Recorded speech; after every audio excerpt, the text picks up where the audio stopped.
Um ótimo dia, povo lindo do meu coração. Um ótimo domingo para você. Que Deus abençoe a sua vida, que Deus abençoe a sua casa, a sua família. E aonde a planta dos teus pés pisarem, que venha a ser abençoados. Oh, glória! Novas são as misericórdias, Senhor. Ela nos alcançou, se renovou em nossas vidas. Então é por isso que nós glorificamos o nome do Senhor.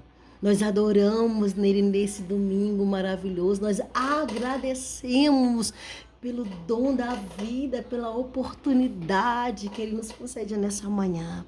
Eu tenho uma palavra para o seu coração, a palavra do Senhor. Essa palavra que liberta, que cura, em nome de Jesus. Se encontra no livro de Mateus, no capítulo 8 e no versículo 23 ao 27. Estão acompanhando comigo aí? A palavra do Senhor fala assim, ó, e entrando ele, quem é esse ele aqui? Jesus. No barco, seus discípulos o seguiram. Eu quero já aplicar bem aqui. Olha, e entrando ele no barco, seus discípulos seguiram. Seguiram. Eu já faço a minha aplicação falando o seguinte: seguir Jesus não te isenta, crente, de passar por perseguições.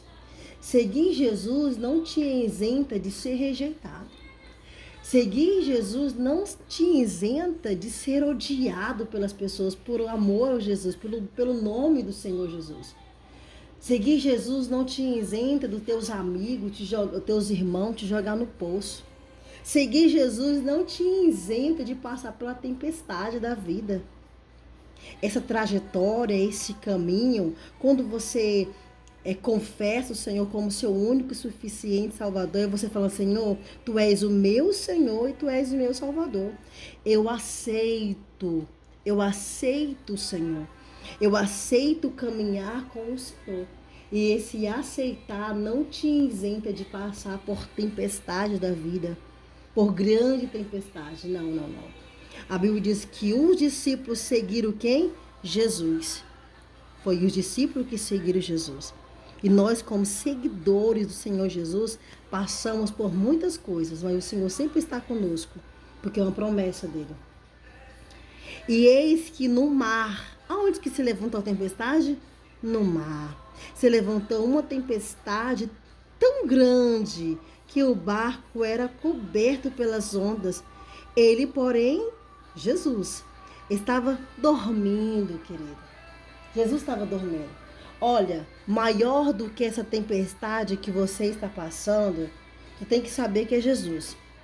Maior do que você está vivendo, essa dificuldade, nesse desafio, tem que saber que Jesus está no seu barco e ele é maior do que essa tempestade. Entenda isso nessa manhã.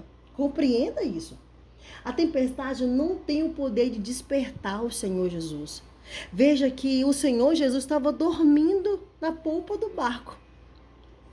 Ele estava dormindo e estava acontecendo uma tão grande tempestade. Olha, imagina comigo essa cena. Fecha seus olhos aí e pensa comigo essa cena. Aquele mar bravo, aqueles ventos. Já sentiu o sopro de um vento, o som de um vento? O tanto que dá medo. Aquele som daquele vento. Aquele vento dá medo. Eu fico imaginando os discípulos desesperados. Porque na hora desse desespero aqui, ó, quando nós estamos passando por uma dificuldade tão grande na nossa vida, nós muitas das vezes nos esquecemos quem está conosco. Esquecemos quem está, sabe aonde? No nosso barco. Porque a tempestade é tão grande que nós olhamos, deixamos de olhar para Jesus e olhamos para a tempestade. E isso mora um perigo muito grande, porque se você olha para a tempestade, você vai ouvir aquele som que vai dar medo, você vai ficar com pavor. E se você ficar olhando para a tempestade, você vai ficar com muito medo, querido. Imagina aquele mar, sabe, batendo contra aquele barco. Imagina aquelas águas enchendo aquele barco. Imagina aquele som daquele vento impetuoso. Aqui há um desespero muito grande. Aqui eu sei que o discípulo estava gritando socorro e tentando de todas as maneiras, com suas próprias forças, sair daquela situação. Mas quando eles não conseguiram, sabe o que foi que eles fizeram? A Bíblia diz que os seus discípulos aproximando-se, despertaram. Ou seja, o Senhor dormindo, mesmo ele dormindo no barco, ele estava ensinando os discípulos e ensinando a nós. O Senhor está nos ensinando que mesmo no silêncio dele, ele dormindo nessa situação do teu desespero, ele está nos ensinando. Quer dizer que os discípulos naquele momento correram, fizeram de todas as maneiras, tentando sair daquela situação. Mas o grito não despertaram Jesus, o som daquele vento não despertou Jesus, aquela tempestade impetuosa não despertou Jesus. Ou você acha mesmo que Jesus não estava ouvindo tudo aquilo? Ele estava ouvindo tudo aquilo, mas até o Senhor está dormindo no nosso barco e está nos ensinando alguma coisa.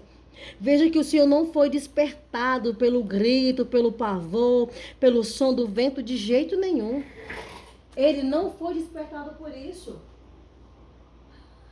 Isso não despertou ele. O que despertou o Senhor foi os discípulos se aproximando. Isso, o que é se aproximar? É isso mesmo, aproximando-se significa aproximar, chegar perto. É quando você chega perto de Jesus e você fala assim: Senhor, nos socorre, porque nós estamos morrendo. Senhor, salva-nos, Senhor, salva-nos, Senhor. Isso despertou Jesus. Isso despertou o Senhor. É quando você se aproxima dele, reconhece que somente ele pode te salvar. Aleluia! Tempestade não tem o poder de despertar Jesus, não, mas você tem, meu irmão. Você tem, minha irmã. Você tem o poder.